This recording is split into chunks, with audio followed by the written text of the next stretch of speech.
Hey guys!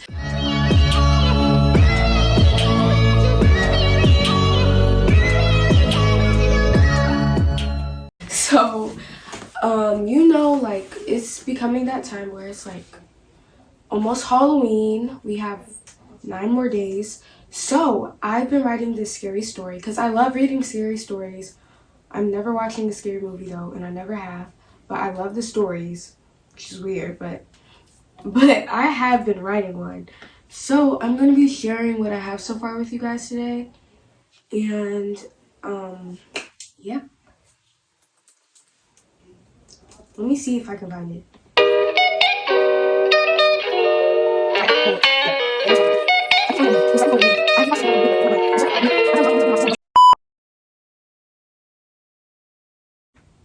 Okay, so guys, I found the updated version of my story, and I named it The Wide-Eyed Man. So I'm just going to leave off where I was. I looked around in my new room. It was slightly cold and very empty. I had a few boxes in the corner of my room, but they weren't mine. As I was walking over to open the boxes, someone busted into my room. It was Anna. "Hey, Nirvana!" she yelled as she launched herself onto my bed. "What do you want, Anna?" I said. "Nothing, I just want to hang out with my favorite sister," she said. "Out, Anna," I yelled at her while giving a narrow look. She ran out of my room snickering as if something was funny. I just shrugged it off and went downstairs. When I made it downstairs, everyone in the house was gone. I called out Anna's name and there was no reply. I was starting to get worried because Mom and Dad weren't home yet, and I didn't feel like searching for Anna. After all, the house is so big, empty, and cold. I called out her name one more time, swearing that if it was a joke, I was going to kill her. So when I made it down there, the door slammed behind me, and wait, okay, I'm going to restart the whole thing. Oh, what a mistake I made. When I made it down there, the door slammed behind me. I turned around and banged on the door, yelling for someone to help me get out. And suddenly I heard a noise. I turned around and saw nothing. Anna was not down there, and I needed to get out and find her. I couldn't see anything. In fact, it was pitch black. I looked around for a bit and found a flashlight laying down in the corner. I turned it on, and I saw someone standing in my basement, just staring at me and smiling. I quickly turned it off, turned around, and slammed on the door, screaming for help. I heard footsteps from the person approach me. Soon the door swung open. I ran up the stairs and slammed the door behind me. When I looked up, I saw Mom. She asked me why I was down there. I told her I thought Anna was down there hiding from me somewhere in the house. She just glared at me and walked away.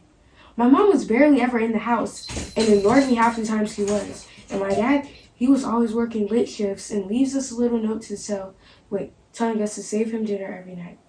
Most days I'm just with Anna playing dolls and stuff. That night I couldn't sleep. I kept thinking about that man. in the basement.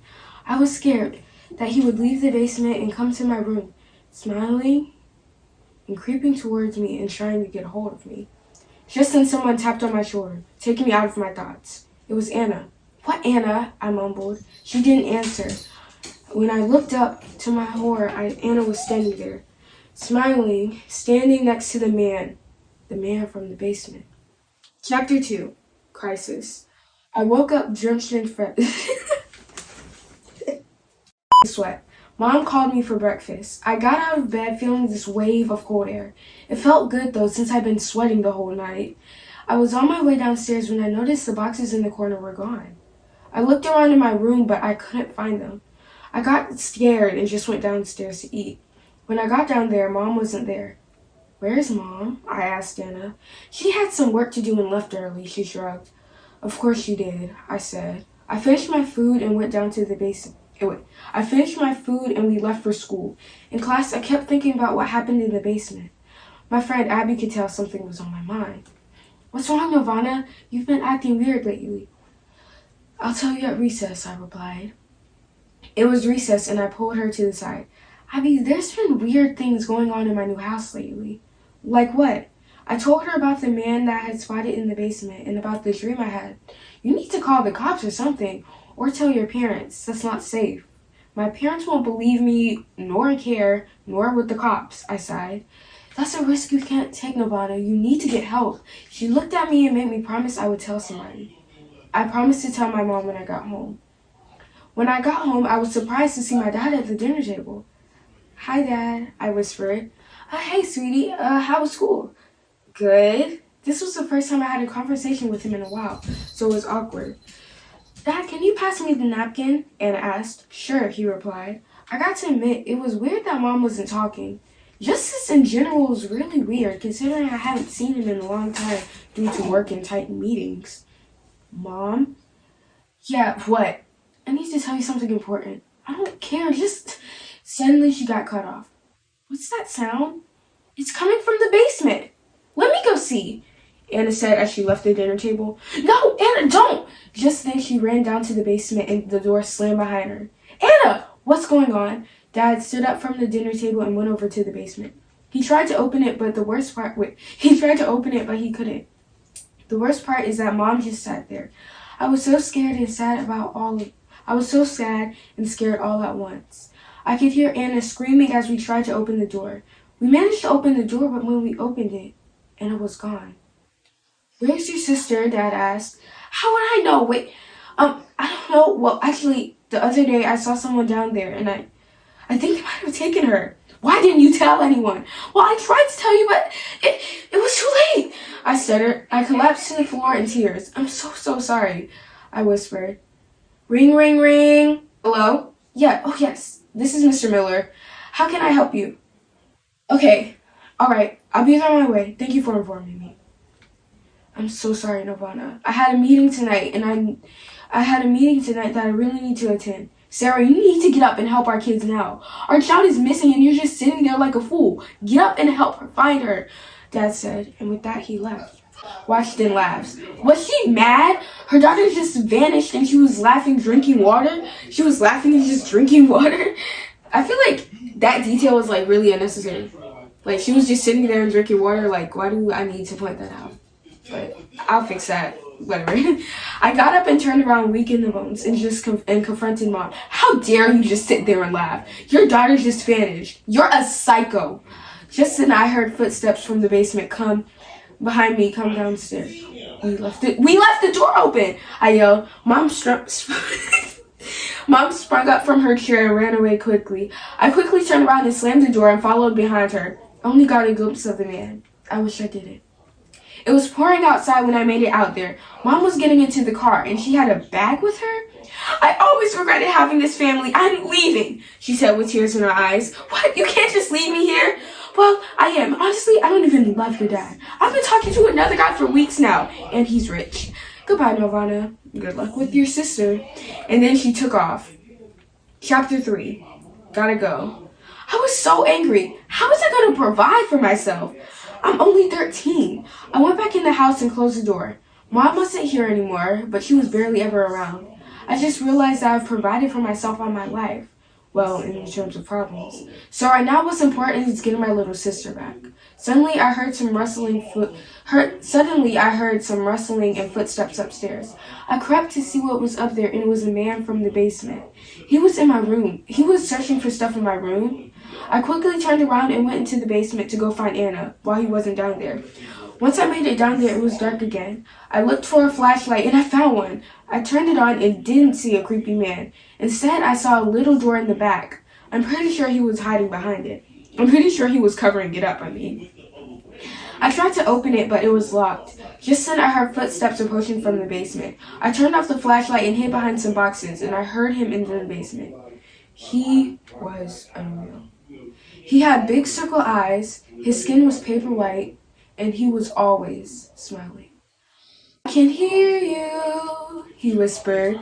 I sat there trying not to breathe. He crept over the boxes and I was hiding behind him. He whispered. I sat there trying not to breathe. He crept over to the boxes I was hiding behind and removed them. I leapt forward, slapped him in the face, and ran off. He just turned around to me and smiled.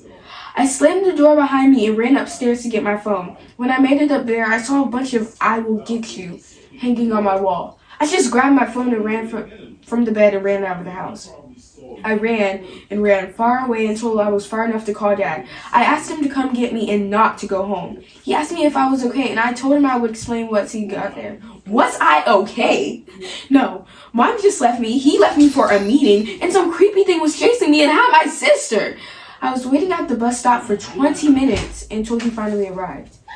Dad? Hey, Nelvana, did you guys find Anna? No, I sighed and lowered my head. Then I explained to him everything that happened when he left. He lowered his head. I always knew your mom was up to something. Don't worry, I'll quit my job. We'll call the police. They'll find Anna. I'll apply for a new job that doesn't take up so much time, and then I can take care of you and your sister now, and make up for the missing time we lost. I smiled and felt glad that everything was back to normal. Only when he smiled too, I knew I had to run. My eyes widened. I dashed down the street. My feet were pounding on the rain. On each step, the light flickered. The street light flickered. Not only was this thing hanging things up in my room, it could shapeshift. I kept running until I realized he wasn't following me anymore. I got chills down my spine as I felt the feeling of somebody watching me. Suddenly, a car pulled up and stopped in front of me. It was an old man who looked about in his 50s. He asked me if I needed a ride. I didn't know the way home, and I was generally scared, so I agreed. There was nothing to lose, right? So, what's a young lady like do? What's a young lady like do? Why do I keep saying that? What's a young lady like you doing roaming the streets on a school night? I didn't answer. I looked out the window. Just then, I saw my soul exit my body. I saw the man from the basement staring at me and smiling from behind the trees. I told the man to drive faster, and as I turned away from the window, holding my breath, the man stopped. We were at a gas station, and the lights kept going on and off. He got out of the car and locked the door. I looked around, and the man seemed to be getting something out of his trunk. After that, he disappeared. I looked around and panicked, and I started screaming and yanking on the door because I knew the white-eyed man was after me. I tried opening the window, and that didn't work. After a while, I gave up, but then I remembered. I had my phone. I quickly turned it on and dialed 911. 911, what's your emergency? So, this sounds crazy, but there's been a man following me, so I ran outside and the man offered me a ride. I got inside his car, but he left me and locked me inside. Okay, and where are you? At some gas station, I said. I whispered. Okay, sweetie, I'll try to get your location. Is there anything in the car that you can defend yourself with? Not that I know of. But, no. Just then, I heard tapping on the back window. I turned around and saw the man. The call faded out and disconnected. I held my fist to the side and I was ready to do whatever. But then I heard some sirens. The cops came to save me. Chapter 4. This one is not titled or named, so yeah. I think this is the last chapter that I've written so far. But the thing that I can say about the last chapter, I feel like it was it's like so many events happening at once. I really like it, but I just feel like I need to go into more depths about like what's going on, because it makes sense, but then it doesn't. But that's what I feel like I can work about on in chapter 3. And in chapter 2, I feel like Nelvana's friend should pop up more. I don't know if I want Nelvana's friend to be like evil, or should I save that for another story? Or like, should she be should she be the one to help her and stuff? I don't know. But anyways, chapter 4. I ducked my head down so no one would see me. Just then I heard a man yelling something and 2 officers shined a flashlight on the window. I quickly held my head up and started screaming. The officers broke the window and pulled me out. I started crying as I got in the car. And when they started drying, I could see the creepy man beside us in the car, smiling as the other cop's car sped up. I felt my soul drain every second I was in that car, feeling that I may get kidnapped again. What if these weren't real cops? I was thinking about Anna. Soon we came to a stop. We were at a police station. And that's all I have. I am, really proud of this. I feel like I did a good job with some of the details I had. But I feel like some things that were put into the story were a little bit, unnecessary.